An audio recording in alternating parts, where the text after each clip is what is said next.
Hello, everybody. Thank you for having me today. Just a little bit about myself. My name is Hernandez. I have an MPH in community health education.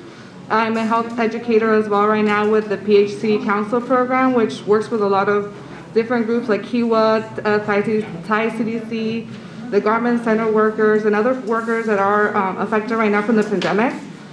So right now, that's kind of my focus. I've been working a lot with COVID-19 as a contact tracer, as a health educator, and I've seen so much going on with workers to the point that I understand even more so. Before we even had the pandemic, workers already suffered from health conditions in the workplace.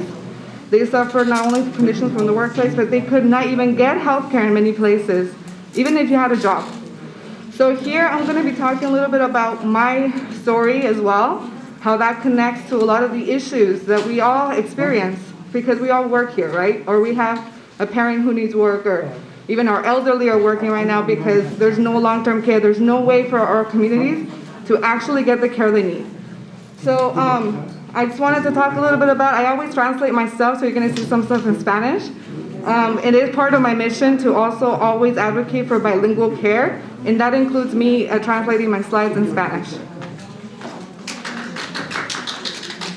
So a little bit about myself. I just have some information here just for you to read. I'm not going to read off of this, but one of the biggest issues I believe in the Latina community, and not just in the Latino community, but in all communities that are multicultural, we see and we have talked about today the need for these services because it ensures that we are heard, that we have dignity, and that we are actually getting care that is quality care. So I'm a child of immigrants. My parents were Mexican. And throughout my whole life, when I was a little girl, I had to translate everything for my parents. And I was just a child. I had no idea what really some documents said. I was barely learning to read. But it was a need for our survival. And I feel like a lot of families who have child of immigrants who do not speak English, we do rely on our children to survive. To hopefully they have some grasp of what's happening and they hopefully help us fill out the documents, the paperwork, all of that. But when it comes to the doctor, this is where our lives is also very much in danger. And I really say danger because it's true. When I was a little girl too, we would go to the doctor and whatever was happening to my mom or my dad or even myself, who could explain to the doctor what was happening to us, what we were feeling, what we were thinking? It was difficult because it was use simple words, simple language. Some of them tried, right? A lot of them do, come from a background where they're trying to understand us and trying to communicate with us, but most of the time it's not enough. And we know that because most of the time when, I would have a diagnosis and it wasn't what was wrong with me. They would give me medication, and at the end of the day, it wasn't really what was going on. So we had to go back again. And those are issues that some white communities don't experience. People who speak English don't experience. They go to the doctor, they understand, all right, you go to get your prescription, you're good. For us, it's not like that. And then I came to the point when I was 16, I had actually had a surgery that time for my tonsils. This was before my dad got his spine injured construction worker, because he's a construction worker and that always takes a toll on you. So he was working in construction since he was like 17. So for him, it was, the toll that you take on your back and you're working hard and you're doing everything that you need to do to get your family through.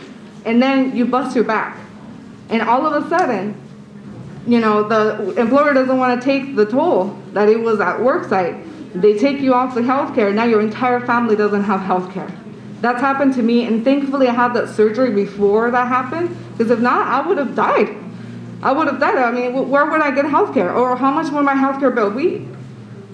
So health care should not be tied to employment, and I learned that in an early age. I was calling insurance companies, being like, hey, I need to know what's going on. I was only 16. Again, I'm the person who needs to translate for my family. No one could tell me anything. I would be hours on the phone crying, trying to get an answer, trying to understand. Like, how can we get health care? Why would you need to ask that question in a country that says it's the best in the world? That's not what it should be. A best country in the world will provide everyone health care, not tied to your job. Right? Right. So apart from that, let's talk about statistics, right? 39.4 is where Latinos are the highest minority in the California. And I said minority because if we all were together, all people of color were together, we would not be a minority. With that said, the immigration population is expected to grow. And with that, it's called multicultural and multilingual abilities as well, that our healthcare needs. We have the Spanish, here in LA, precisely, Spanish is the second biggest, spoken language. I mean, with Los Angeles, come on, we have the name even there. So we deserve to have better care. And if you go to a clinic right now, not everyone's gonna have bilingual care in whatever language you need. So that's a huge problem.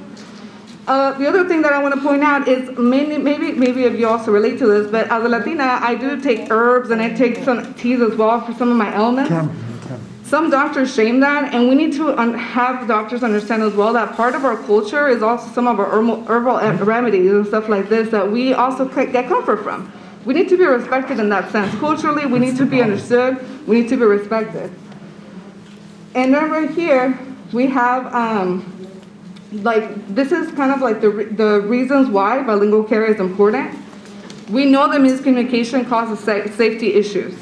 So if someone said a story about someone going into a hospital, a Thai person as well, and then they went to the hospital at the end of the day, they came up with the wrong diagnosis and they ended up more sick. This also causes the issues. There's also cause of more death as well because of maltreatment, misdiagnosis, these kinds of things. So what are the benefits? All of these issues that you see right here, this whole list, this is the bigger list. I just put some of these here because the research is there, you guys. Like the research is there. There's no reason why politicians can tell you that they don't understand. We are giving them the solution. All they have to do is pass the legislation. All they have to do is that. Just the benefits here, just a list of all the things that we would get with AB 1400. And we deserve this. And I want you all to say, I deserve better health care. Say it. I deserve better health care. I'm a human being that is dignified. I'm a human being that is dignified. My community and myself need health care.